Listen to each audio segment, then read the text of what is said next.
नमस्कार, मी चैताली शिंदे। आज भाद्रपद कृष्ण सप्तमी शके 1943 सादर करत आहे ठाणे वार्ता। ठळक घडामोडी। वाहतूक कोंडी कमी करण्यासाठी शहराबाहेर उभारल्या जाणाऱ्या पार्किंग स्लॉटची पालकमंत्री उद्या पाहणी करणार। झोपडपट्टी पुनर्वसन योजनेत कोणावर अन्याय होणार नाही, आमदार संजय केळकरांची ग्वाही। आणि शहरात मेट्रोचं काम ज्या ठिकाणी बंद आहे तेथील बॅरिकेड्स हटवून रस्त्यांची दुरुस्ती तसंच खड्डे भरणी करण्याचे खासदार राजन विचारेंचे आदेश। आम्हाला फेसबुक आणि यूट्यूबवर फॉलो करायला विसरू नका। तर पाहूया ठळक घडामोडी विस्तृतपणे, पण काही क्षणातच। आपण पाहत आहात श्री स्थानक वाहिनी, ठाणे जिल्ह्याचं मुख्य व्यासपीठ। ठाणे वार्ता पहा श्री स्थानक वाहिनीवर। आता सकाळी 9:15 पासून रात्री 9:15 पर्यंत ठाणे वार्ता, ठाण्यातील पहिलं दृकश्राव्य माध्यम। ठाणे वार्ता आणि श्री स्थानक वाहिनीचं लाईव्ह स्ट्रीमिंग ठाणेवार्ता.com वरील लाईव्ह स्ट्रीमवर क्लिक करा आणि अगदी मोबाईलवरही ठाणे वार्ता श्री स्थानक वाहिनीचा आनंद लुटा। यासाठी आमचं ॲप डाउनलोड करा। श्री स्थानक वाहिनी ठाण्याची स्वतःची वाहिनी। ठाण्यातील घडामोडी, कार्यक्रम, वादविवाद, अगदी गाणी, नाटकं याचा आनंद घर बसल्या पहा श्री स्थानक वाहिनी। आपल्या ठाण्याचं हक्काचं व्यासपीठ श्री स्थानक वाहिनी। ठाणे वार्ता आता संकेतस्थळावर देखील ठाणेवार्ता.com वर क्लिक करा आणि ठाण्याच्या घडामोडी जाणून घ्या। ठाण्यातील पहिलं ऑनलाईन माध्यम ठाणेवार्ता.com। ठाणे वार्ता पहा श्री स्थानक वाहिनीवर। आता सकाळी 9:15 पासून रात्री 9:15 पर्यंत ठाणे वार्ता, ठाण्यातील पहिलं दृकश्राव्य माध्यम। आपण पाहत आहात श्री स्थानक वाहिनी, ठाणे जिल्ह्याचं मुख्य व्यासपीठ। शहरातील रस्त्यांवरील खड्डे हे भ्रष्टाचाराचे अड्डे झाले आहेत। महापालिका अधिकाऱ्यांवर थातूरमातूर कारवाई करून कोट्यवधी रुपयांचा भ्रष्टाचार करणाऱ्या ठेकेदारांना मोकळे सोडले जात आहे, अशा शब्दात आमदार संजय केळकर आणि निरंजन डावखरे यांनी महापालिकेतील सत्ताधारी आणि प्रशासनावर टीकास्त्र सोडले आहे। सत्ताधाऱ्यांचे पितळ उघड करण्याबरोबरच ठाणेकरांना चांगले रस्ते मिळवण्यासाठी भाजपा रस्त्यावर उतरला आहे, असे दोन्ही नेत्यांनी सांगत सत्ताधारी आणि प्रशासनावर दबाव तसंच अंकुश ठेवणार असल्याचं जाहीर केलं। ठाणे शहरातील रस्त्यांच्या दुरावस्थेची आमदार संजय केळकर आणि निरंजन डावखरे यांनी पाहणी केली। शहरातील मुख्य रस्त्यांबरोबरच अंतर्गत रस्त्यांवरही खड्डे पडल्याने वाहतूक कोंडीला तोंड द्यावे लागत आहे। अशा परिस्थितीत महापालिकेतील सत्ताधारी आणि प्रशासनाकडून हलगर्जीपणा होत असल्याचे म्हणत केळकर आणि डावखरे यांनी शहरातील विविध रस्त्यांची आज पाहणी केली। तीनाथ नाका, ज्ञानेश्वर नगर नाका, बाळकुम, कापूरबावडी रस्ता, घोडबंदर रोडवरील आनंदनगर सिग्नल आणि कासारवडवली सिग्नल, कळवा, मुंब्रा आदी भागातील रस्त्यांची पाहणी केली। तसेच खड्डे दुरुस्तीची पाहणी करीत निकृष्ट कामाकडे लक्ष वेधले। ठाणे शहर ऐतिहासिक आणि नावारूपाला आलेलं शहर आहे, मात्र स्मार्ट सिटीऐवजी सत्ताधाऱ्यांची बनवाबनवी सुरू असून शहर विद्रूप करण्याचे काम सुरू आहे। निकृष्ट रस्त्यांमुळे लगेचच खड्डे पडले, मात्र दुरुस्ती करणाऱ्या ठेकेदाराला पाठीशी घातले जात आहे। थीम पार्कवर 33 कोटी रुपये खर्च करणाऱ्या महापालिकेने ठाणेकरांना चांगले रस्ते दिलेले नाहीत, अशी टीका आमदार संजय केळकर यांनी केली। रस्त्यावरील डांबर गेले कुठे, असा सवालही केला। ठाणे महापालिकेत मोठा भ्रष्टाचार असून खड्डे हे भ्रष्टाचाराचे अड्डे झाले आहेत। नालेसफाईप्रमाणेच खड्ड्यांमध्येही भ्रष्टाचार असून 2 नागरिकांचे बळी गेल्यानंतरही महापालिकेला जाग येत नाही, हे दुर्दैव आहे, अशी टीका आमदार संजय केळकर आणि निरंजन डावखरे यांनी केली। खड्डे दाखवा आणि बक्षीस मिळवा अशी स्पर्धा घेतल्यास ठाणेकरांना कोट्यवधी रुपये मिळतील, अशी टीका करत ठाणेकरांच्या नाराजीनंतर खड्डे दुरुस्तीची केवळ थातूरमातूर कामे करून धूळफेक केली जात आहे, अशी टीकाही त्यांनी केली। ठाणे शहरातील मुख्य महामार्ग आणि घोडबंदर रस्त्यावर काल पुन्हा झालेल्या वाहतूक कोंडीची तातडीने दखल घेऊन पालकमंत्री एकनाथ शिंदे यांनी वाहतूक पोलिसांसह सर्व संबंधित यंत्रणांची तातडीने बैठक घेऊन अवजड वाहनांसाठी पार्किंग लॉटच्या जागा निश्चित करण्याचे आदेश दिले। पालकमंत्री उद्या नवी मुंबई, खारेगाव, शहापूर आणि दाबचारी येथील मोकळ्या जागांची पाहणी करणार असून सुयोग्य जागा निश्चित करून त्या ठिकाणी पार्किंग लॉट उभारण्यात येणार आहे। घोडबंदर रोडवर गायमुख येथे ऑइल टँकर उलटल्यामुळे वाहतूक कोंडी झाल्याचे या बैठकीत स्पष्ट करण्यात आले। शहरात गेल्या काही दिवसात प्रचंड वाहतूक कोंडी होत आहे। रस्त्यांवर पडलेले खड्डे, शहरात चालू असलेली विकास कामे यामुळे या वाहतूक कोंडीत भर पडत आहे। मुंबई अहमदाबाद रस्त्यावरील वर्सोवे पूल आणि मुंब्रा बायपास दुरुस्तीचे काम चालू असल्याने बरीचशी अवजड वाहने ठाणे मार्गे पुढे जात होती। त्यामुळे शहरातील रस्त्यांवर अभूतपूर्व वाहतूक कोंडी होऊन त्यात नागरिकांना तासनतास अडकून पडावे लागत होते। त्यातच टँकर उलटल्यामुळे पुन्हा एकदा घोडबंदर रोडवर वाहतूक कोंडी झाली। त्यामुळे शिंदे यांनी तातडीने ठाणे पोलीस, वाहतूक पोलीस, ग्रामीण पोलीस, ठाणे महापालिका आदी संबंधित यंत्रणांची बैठक घेतली। रस्त्यावरील कोंडी कमी करण्यासाठी रस्त्याच्या दुरुस्तीची कामे पूर्ण होईपर्यंत अवजड वाहने शहराच्या बाहेर पार्किंग लॉट तयार करून तिथे अडवून टप्प्याटप्प्याने पुढे सोडण्याचा निर्णय शनिवारी झालेल्या बैठकीत घेण्यात आला होता। त्यानुसार उद्या या जागांची पाहणी शिंदे करणार आहेत। JNPTतून निघणारी वाहने JNPTच्या शेजारील पार्किंग लॉटमध्ये थांबवण्यात येणार आहेत।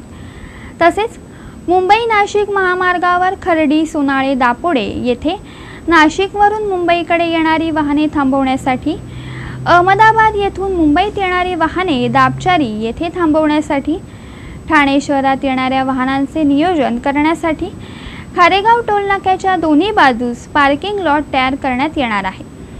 या ठिकाणी अवजड वाहने रोखून वाहतूक विभागाच्या माध्यमातून नियोजनबद्धरित्या टप्प्याटप्प्याने ही वाहने शहरात सोडण्यात येतील, जेणेकरून वाहतुकीचे नियोजन करणे शक्य होईल।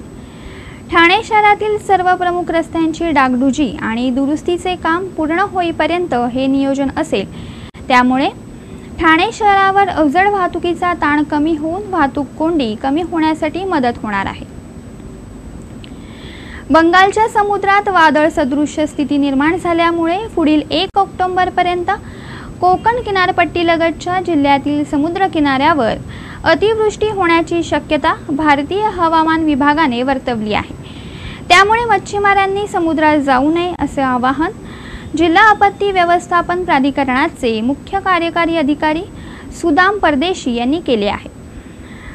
भारतीय हवामान विभागाने दिलेल्या माहितीनुसार 27 सप्टेंबर ते 1 ऑक्टोबर या कालावधीत कोकण किनाऱ्यावर 40-45 ते 60 किलोमीटर प्रति तास वेगाने वारे वाहण्याची शक्यता वर्तवण्यात आली आहे। या कालावधीत समुद्र खवळलेला राहणार असून मच्छीमारांनी समुद्रात जाऊ नये असे आवाहन करण्यात आले आहे।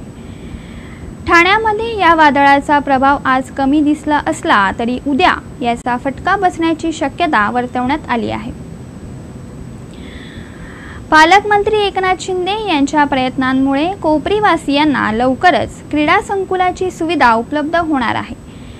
कोपरीत क्रीडा संकुल असावे यासाठी शिंदे यांच्या निर्देशानुसार ठाणे महापालिकेने राज्य सरकारला पाठवलेल्या आरक्षण फेरबदलाच्या प्रस्तावाला नगरविकास विभागाने मंजुरी दिली आहे। त्यामुळे कोपरी येथे सुमारे 30,000 चौरस फुटांमध्ये तालुका क्रीडा संकुलाची उभारणी होणार आहे।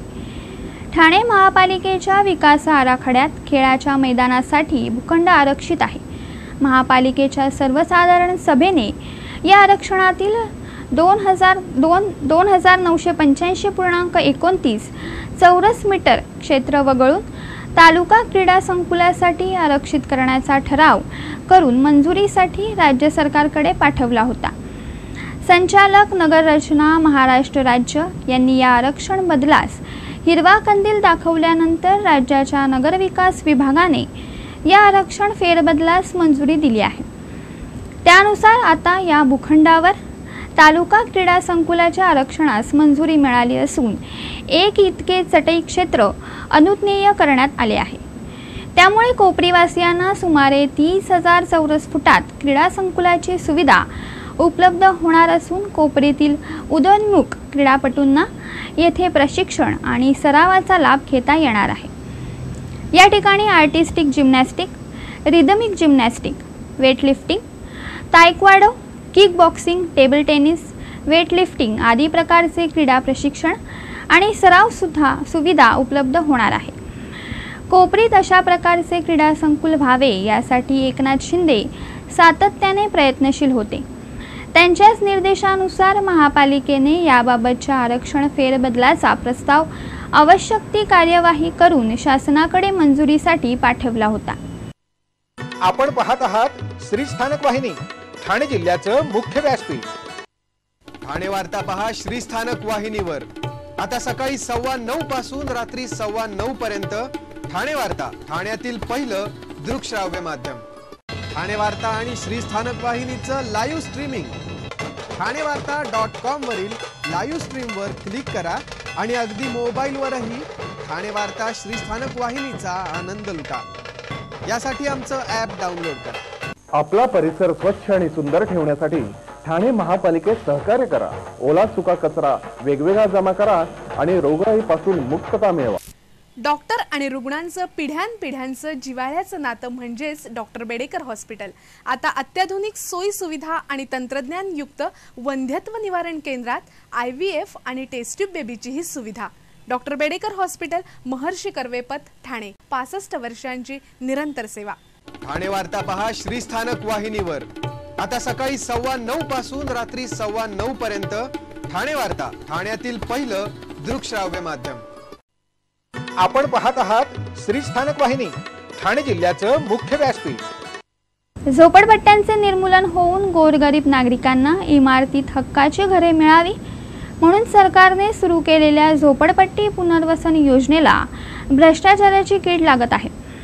गेली अनेक वर्षे विकासकाच्या आडमुठ्या धोरणामुळे त्रस्त झालेल्या ठाणे पश्चिमेकडील गांधीनगर भागातील झोपडीधारकांसाठी आमदार संजय केळकर आणि निरंजन डावखरे यांच्या नेतृत्वाखाली भाजप ठाणे शहर स्लम सेल उभा ठाकला आहे। यावेळी केळकर यांनी कुणावरही अन्याय होणार नाही, SRA नियमाप्रमाणे प्रकल्प पूर्ण होईल अशी ग्वाही रहिवाशांना दिली। तर डावखरे यांनी ठाण्यातील सर्व झोपडीधारकांना न्याय देण्यासाठी स्लम सेल कटिबद्ध असल्याचे स्पष्ट केले। ठाण्यातील गांधीनगर भागातील झोपडीवासियांसाठी भैरवनाथ नामक 4 गृहनिर्माण सोसायट्या स्थापन करून झोपडपट्टी पुनर्विकासाची योजना राबवण्यात येत आहे। मात्र येथे विकासकाची मनमानी सुरू असल्याच्या तक्रारी रहिवाशांनी केल्याने केळकर यांनी झोपडीधारकांशी गांधीनगरमध्ये संवाद साधला। यावेळी प्रकल्पाबाबत अनेक तक्रारी नागरिकांनी त्यांच्या समोर मांडल्या। 2017 साली सोसायट्यांची कमिटी बरखास्त करून प्रशासकाची नियुक्ती करण्यात आली आहे। तेव्हापासून येथील विकासकाने न्यायालयाद्वारे निवडणुकीसाठी स्थगिती आणली आहे।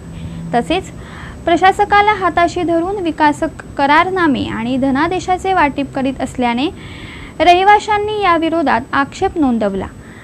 जोपर्यंत 4ही सोसायट्यांची कमिटी नियुक्त होत नाही तोपर्यंत विकासकाद्वारे झोपडीधारकांसोबत जे व्यवहार झाले आहेत ते जिल्हाधिकाऱ्यांनी रद्द करावेत। तसेच गांधीनगर एकता जनरल व्यापारी संघटनेच्या 200 दुकानांपैकी 16 दुकानेच दर्शवण्यात आल्याने संपूर्ण सर्वेक्षण नव्याने करण्याची मागणी रहिवाशांनी केली आहे। त्यावर कुणावरही अन्याय होऊ देणार नाही, SRA नियमाप्रमाणे प्रकल्प होईल असे आश्वासन संजय केळकर यांनी दिले। मुंबई हैदराबाद प्रस्तावित अतिजलद रेल्वे संदर्भात जिल्ह्यातील नागरिकांसमोर सादरीकरण करण्यात आले। यावेळी उपस्थितांच्या शंकांचे निरसन करण्यात आले। नॅशनल हाय स्पीड रेल्वे कॉर्पोरेशनच्या वतीने उभारण्यात येत असलेल्या प्रस्तावित Mumbai Hyderabad high speed railway प्रकल्पामुळे होणारे सामाजिक आणि पर्यावरणीय जागृती करण्यासंदर्भात जिल्ह्यातील ग्रामस्थ, पर्यावरण विषयातील कार्यकर्ते यांची बैठक घेण्यात आली। प्रस्तावित मुंबई हैदराबाद अतिजलद रेल्वे प्रकल्पाचा सविस्तर प्रकल्प अहवाल तयार करण्याचे काम सुरू आहे। ज्या मार्गावरून ही रेल्वे जाणार आहे तेथील ग्रामस्थांना या प्रकल्पासंदर्भात माहिती व्हावी यासाठी ही बैठक झाली। यावेळी उपस्थितांनी केलेल्या सूचनांची दखल हा प्रकल्प राबवणाऱ्या महामंडळ घेणार आहे। तसेच ज्या भागातून ही रेल्वे जाणार आहे तेथील ग्रामस्थांना गावोगावी जाऊन या प्रकल्पाची माहिती महामंडळामार्फत दिली जाईल असं सूर्यवंशी यांनी सांगितलं। सध्या या प्रकल्पाचे सविस्तर प्रकल्प अहवाल तयार करण्याचे काम सुरू आहे। त्याचबरोबर या प्रकल्पामुळे होणाऱ्या परिणामाविषयीचाही अभ्यास करण्यात येत आहे।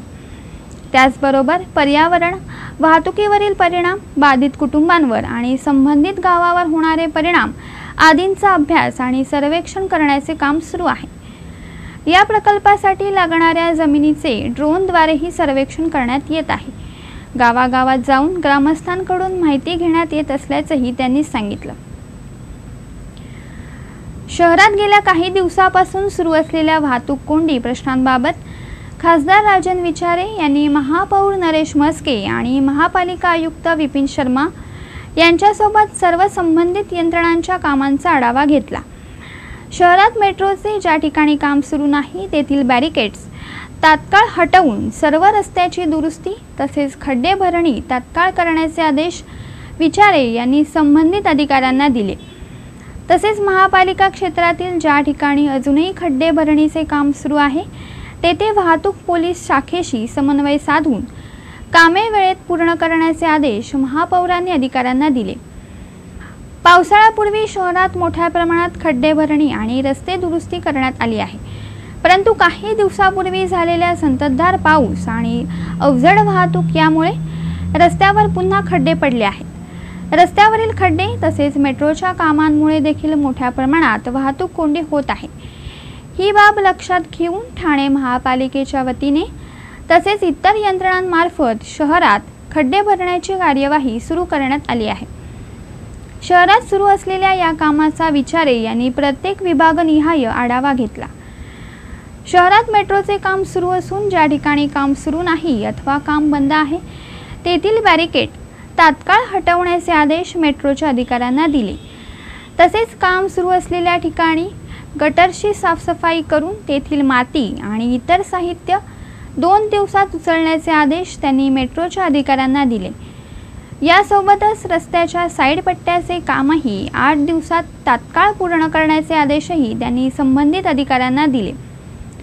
शहरात महापालिकेच्या वतीने रस्ते दुरुस्ती तसेच खड्डे भरणीची जी कामे सुरू आहेत सर्व कामे वाहतूक पोलीस शाखा यांच्या समन्वयातून युद्ध पातळीवर करण्याचे आदेश महापौर नरेश म्हस्के यांनी सर्व यंत्रणांना दिले। कोरोना प्रतिबंधात्मक लसीकरण मोहिमेत जिल्ह्यात काल 1,07,297 नागरिकांचे लसीकरण करण्यात आले। जिल्ह्यात आतापर्यंत एकूण 65,14,534 नागरिकांचे लसीकरण करण्यात आले असून त्यांपैकी 44,59,884 नागरिकांना पहिल्या डोसचे तर 20,54,650 नागरिकांना दुसरा डोस देण्यात आला आहे। काल दिवसभरात लसीकरणाचे सुमारे 464 सत्र आयोजित करण्यात आले। जिल्ह्यात काल कोरोनाचे 196 नवे रुग्ण आढळले असून दिवसभरात 2 जणांचा मृत्यू झाला आहे, तर आतापर्यंत 11,399 जणांचा मृत्यू झाला आहे। ठाणे महापालिका क्षेत्रात 63 नवे रुग्ण मिळाले तर एकही मृत्यू झाला नाही। आतापर्यंत 2,090 जणांचा कोरोनाने मृत्यू झाला। कल्याण डोंबिवलीमध्ये 49 नवे रुग्ण तर एकही मृत्यू झाला नाही। आतापर्यंत 2,757 रुग्ण दगावले आहेत। ठाणे ग्रामीणमध्ये 11 नवे रुग्ण आढळले तर एकही मृत्यू नाही। आतापर्यंत 1,224 कोरोनाग्रस्तांचा मृत्यू झाला आहे। आपण पाहत आहात श्री स्थानक वाहिनी, ठाणे जिल्ह्याचं मुख्य व्यासपीठ। ठाणे वार्ता पहा श्री स्थानक वाहिनीवर। आता सकाळी 9:15 पासून रात्री 9:15 पर्यंत ठाणे वार्ता, ठाण्यातील पहिलं दृकश्राव्य माध्यम। ठाणे वार्ता आणि श्री स्थानक वाहिनीचं लाईव्ह स्ट्रीमिंग ठाणेवार्ता.com वरील लाईव्ह स्ट्रीमवर क्लिक करा आणि अगदी मोबाईलवरही ठाणे वार्ता श्री स्थानक वाहिनीचा आनंद लुटा। यासाठी आमचं ॲप डाउनलोड करा। ठाणे वार्ता आता संकेतस्थळावर देखील ठाणेवार्ता.com वर क्लिक करा आणि ठाण्याच्या घडामोडी जाणून घ्या। ठाण्यातील पहिलं ऑनलाईन माध्यम ठाणेवार्ता.com। ठाणे वार्ता पहा श्री स्थानक वाहिनीवर। आता सकाळी 9:15 पासून रात्री 9:15 पर्यंत ठाणे वार्ता, ठाण्यातील पहिलं दृकश्राव्य माध्यम। आपण पाहत आहात श्री स्थानक वाहिनी, ठाणे जिल्ह्याचं मुख्य व्यासपीठ। आपण आपले कार्यक्रम किंवा बातम्या आम्हाला thanevarta@gmail.com या ईमेलवर कळवू शकता. ठळक घडामोडी शेवटी पुन्हा एकदा. वाहतूक कोंडी कमी करण्यासाठी शहराबाहेर उभारल्या जाणाऱ्या पार्किंग स्लॉटची पालकमंत्री उद्या पाहणी करणार. झोपडपट्टी पुनर्वसन योजनेत कोणावर अन्याय होणार नाही, आमदार संजय केळकर यांची ग्वाही. आणि शहरात मेट्रोचं काम ज्या ठिकाणी बंद आहे तेथील बॅरिकेड्स हटवून रस्त्यांची दुरुस्ती तसंच खड्डे भरणी करण्याचे खासदार राजन विचार यांचे आदेश. या होत्या ठाणे वार्ता. आपली एखादी बातमी बघायची राहून गेली असेल तर आपण thanevarta.in या आमच्या संकेतस्थळाला किंवा आमच्या फेसबुक पेज तसंच यूट्यूब चॅनलला अवश्य भेट द्या. तर मग पुन्हा भेटू पुढील बातमीपत्रात फक्त श्रीस्थानक वाहिनीवर. धन्यवाद.